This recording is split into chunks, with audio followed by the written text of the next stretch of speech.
अस्सलाम वालेकुम स्टूडेंट्स। तो आज हम लोग जो तैयारी करेंगे वो करेंगे CS619 की फाइनल वाइवा प्रिपरेशन के रिलेटेड।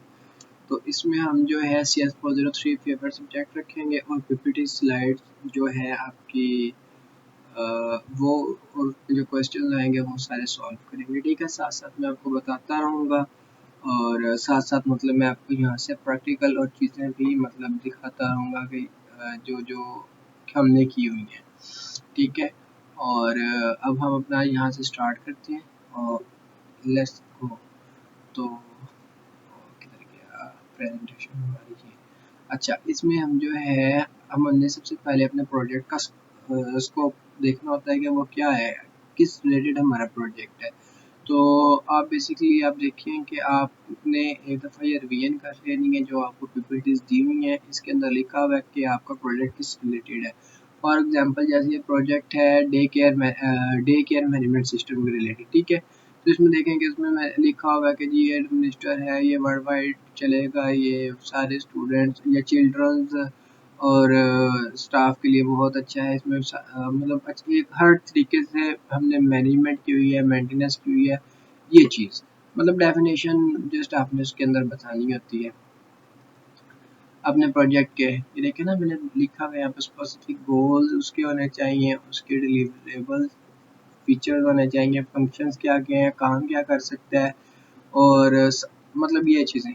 ठीक है, उसके बाद हमारे पास आती है फंक्शनल रिक्वायरमेंट। फंक्शनल रिक्वायरमेंट में हमारे पास ये होता है, ये जो सर ने फंक्शनल रिक्वायरमेंट दी होंगी, जो जो हमारे पास ये फंक्शनल रिक्वायरमेंट है, ये फंक्शनल रिक्वायरमेंट सारी आ जाएंगी। ठीक है, और उसके बाद जो है यहाँ पर फंक्शनल रिक्वायरमेंट में देख ये आप एक दफ़ा पढ़ लेंगे, आपको समझ आ जाएगी कि मतलब पेरेंट क्या कर रहा है। वो चिल्ड्रन एक अकाउंट क्रिएट कर रहा है, रजिस्टर हो रहा है, मैनेज कर रहा है अपनी प्रोफाइल्स को, पेरेंट कैन अटेंडेंस मतलब बच्चे वगैरह देख सकते हैं, सारा कुछ कर सकता है। उस ये सारा कुछ आएगा। नॉन फंक्शनल में हम इसकी लिख देते हैं परफॉर्मेंस, सिक्योरिटी, मेंटेनेंस, यूजेबिलिटी और सारा कुछ मतलब इजी वे में मतलब हम इसको डिज़ाइन कर सकते हैं। फॉर एग्जांपल अगर हम कोई वेबसाइट पे जाते हैं ना, तो हम उस वेबसाइट के ऊपर जाकर उसके देखते हैं यूज़र इंटरफेस बहुत इजीली बना होता है। उस इंटरफेस को मतलब मेंटेनेंस करने के लिए नॉन फंक्शनल रिक्वायरमेंट्स का यूज़ होता है।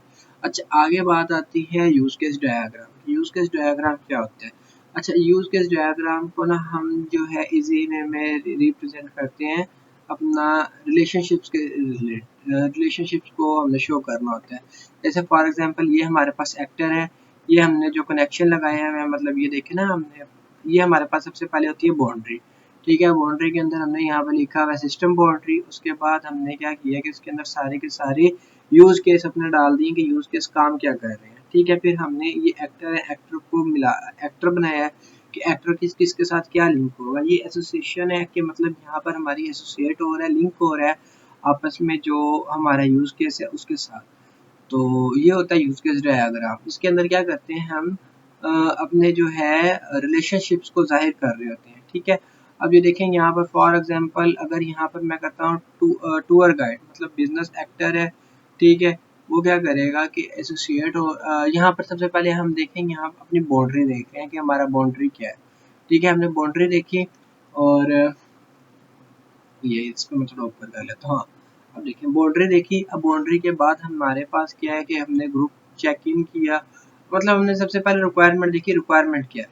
ठीक है, रिक्वायरमेंट के अकॉर्डिंग जो है मैंने एक एक्टर लिया जिसके अंदर हमारा क्या है, एक टूर गाइड है और एक पैसेंजर है। अब क्या करना है, टूर गाइड ने क्या करना है कि ग्रुप क्रिएट कर देना, जिसने जाना है वो वहाँ से मतलब इजी वे में चला जाएगा। ठीक है, और पैसेंजर का क्या काम होगा, पैसेंजर ने देखनी है कि क्या वो जा सकता है, क्या वो उसकी मतलब फॉर एग्जांपल क्या कहते हैं उसको, सिक्योरिटी ठीक है, तो कोई प्रॉब्लम तो नहीं है, कोई मतलब गलत तरीके से तो नहीं लेके जा रहे, ये सारा कुछ।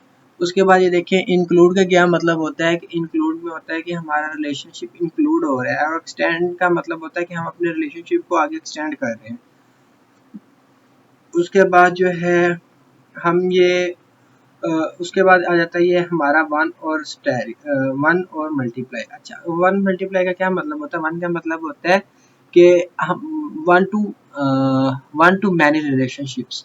ठीक है, और ये होता है वन टू मैनी रिलेशनशिप्स, और ये होते हैं 3 तरह के रिलेशनशिप्स होते हैं, ठीक है, 1 to 1 और मैनी टू मैनी, और उसके बाद 1 to मैनी और मैनी टू 1, ठीक है, मतलब ये 4 तरह के रिलेशनशिप्स होते हैं। उसके बाद हम अपना आगे जाते हैं अडॉप्ट मेथडोलॉजी। अब अडॉप्ट मेथडोलॉजी क्या चीज़ होती है? अडॉप्ट मेथडोलॉजी में हमारे पास आता है कि हमने जो अपने व्यू के अंदर जो वाटरफॉल मॉडल, हमने जो भी मॉडल यूज़ किए होंगे, ठीक है, फॉर एग्जांपल जैसे अब मैंने इसके अंदर किए तो नहीं, ठहरे, इसके अंदर, अब इसके अंदर देखें मैंने ये यूज़ के डायग्राम आ गई, देखें सारे रिलेशनशिप्स आ गए इसके अंदर, ठीक है, और यहाँ पर मैंने अपलोड किया हुआ है और ये मतलब स्टाफ है और सारा काम कर रहे हैं। यहाँ पर अडॉप्ट मेथडोलॉजी देखें, there are 2 types of methodologies use हुई हैं, ठीक है, फर्स्ट ऑफ ऑल, और उसके बाद उसमें क्या है, वाटरफॉल मॉडल आता है और स्पाइरल मॉडल आता है। ये अब हमारे पास जो चीज़ें होती हैं ना, ये सबसे बेस्ट है। फॉर एग्जांपल जो हमने व्यू प्रोसेसर मॉडल यूज़ किया है, इसके अंदर 2 चीज़ें हैं, एक वाटरफॉल में जो है वो मॉडल यूज़ हो रहा है और एक स्पाइडर मॉडल यूज़ हो रहा है, दोनों मॉडल हम यहाँ पर यूज़ कर रहे हैं। अच्छा देखिए, वाटरफॉल मॉडल के अंदर क्या है कि हमारा रिक्वायरमेंट्स है, एनालिटिक्स है, डिज़ाइन है, कोडिंग है, ट्रेनिंग है, और इसके बाद जो है हमारी मतलब जो एक्सेप्टेशन है कि एक्सेप्ट हो जाएगा टेस्टिंग वगैरह सारा कुछ करके, ठीक है। अब स्पाइरल मॉडल के अंदर क्या होता है कि हमारा सबसे पहले क्या होता है, प्लानिंग करनी होती है, उसके बाद हमने रिस्क को एनालिटिक्स करना होता है, उसके बाद डेवलपमेंट डिज़ाइन फेज में से गुजरना होता है, फिर क्लाइंट को डिलीवर करना होता है, ठीक है। उसके बाद हम यहाँ पे क्या कहते हैं, व्यू प्रोसेस मॉडल के अंदर क्या काम कर सकते हैं। व्यू प्रोसेस मॉडल के अंदर हमारा जो है किधर गया, हाँ, अब उसे हमने प्लानिंग करनी है, हमने रिक्वायरमेंट्स के अकॉर्डिंग सारे रिक्वायरमेंट्स को फुलफिल करना है। उसके बाद जो है हमने रिस्क चेक करना कि हमें कॉस्ट कितनी पड़ रही है, सस्ता है, महंगा है, हम इस पे कैसे मतलब वर्कआउट कर सकते हैं, फिर उसकी डेवलपमेंट आ गई, फिर उसकी जो है क्लाइंट की एवोल्यूशन वगैरह आ गई। अच्छा, ये चीज़ आपको मैं यहाँ से भी थोड़ा सा एक्सप्लेन कर देता हूँ। वाटरफॉल मॉडल क्या है, वो जो एक सॉफ्टवेयर डेवलपमेंट प्रोसेस है, ठीक है, जिसके अंदर हम जो है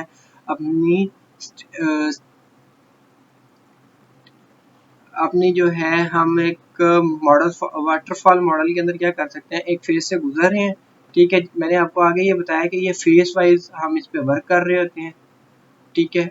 जैसे ये देखें, रिक्वायरमेंट्स एनालिटिक्स, मतलब एक डायरेक्टली फेज के साथ काम कर रहे होते हैं, हम इसमें मतलब वापस नहीं जा सकते अगर हमें ज़रूरत हो, हम इसमें मतलब स्टार्ट कर दिया बाय वन, ये मतलब वर्क करता रहेगा, मेंटेनेंस करता रहेगा।